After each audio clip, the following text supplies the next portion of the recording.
நமது யாழ்ப்பாண மாவட்டத்தில் தொடர்ந்து பெய்து வருகின்ற மழை காரணமாக இதுவரை 2228 குடும்பங்கள் பாதிக்கப்பட்டதாக 10 பிரிவுச்சிலர் பிரிவுகளிலிருந்து எங்களுக்கு அறிவிக்கப்பட்டிருக்கின்றது.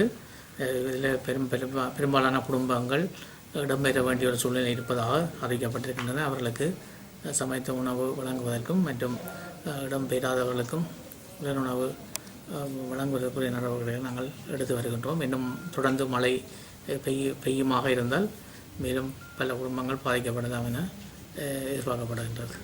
எந்தெந்த டிஎஸ்பி சார் கூடுதலாக முக்கியமாக வேலணையில் 41 குடும்பங்களும், யாழ்ப்பாணத்தில் 961 குடும்பங்களும், நல்லூரில் 85 குடும்பங்களும், கோப்பாய் பிரிவில் 52 குடும்பங்களும், சண்டிலிப்பாய் பிரிவில் 95 குடும்பங்களும், உடுவில் பிரிவில் 365 குடும்பங்களும், தெல்லிப்பளை பிரிவில் 108 குடும்பங்களும், சாவாச்சேரி பிரிவில் 330 குடும்பங்களும், கரவட்டியில் 56 குடும்பங்களும், பிரத்துத்துறையில் 135 குடும்பங்களும் பாதிக்கப்பட்டிருப்பதாக மொத்தமாக 2128 குடும்பங்களைச் சேர்ந்த 8483 பேர் பாதிக்கப்பட்டிருப்பதாக அறிவிக்கப்பட்டிருக்கின்றது.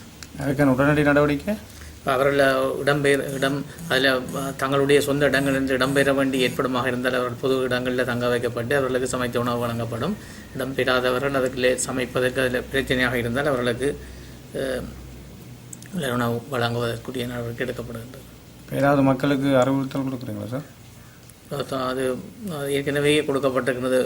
இந்த பாதிக்கப்பட்ட பாதைகளில் இருந்தவர்கள், பள்ளமான இடங்களில் இருந்தவர்கள் அவதானமாக இருக்கும்படியும் மற்றும் அவர்கள் ஏற்கனவே பிரதேச செயலர்களுக்கும் அறிவிக்கப்பட்டிருக்க நாங்கள் அண்மையிலே எல்லா பிரதேச செயலர்களையும் அழைத்து எங்களுடைய அனைத்து முகாமைத்துவ குழுவையும் கூட்டி அதற்குரிய முன்னேற்பாடுகளை செய்வதற்காக நாங்கள் ஏற்கனவே அறிவித்திருந்தோம். அந்த வகையிலே அவர்கள் பாதிக்கப்பட்டவர்களுக்கு உடனடியாக அவர்களை ஏற்கனவே தெரிவு செய்யப்பட்டிருக்கின்ற பொதுமக்களில் இடம்பெற வேண்டுமா இருந்தால் அவர்களை சேர்ப்பதற்கு நடவடிக்கை பிரதேச செயலர்கள் எடுப்பார்கள்.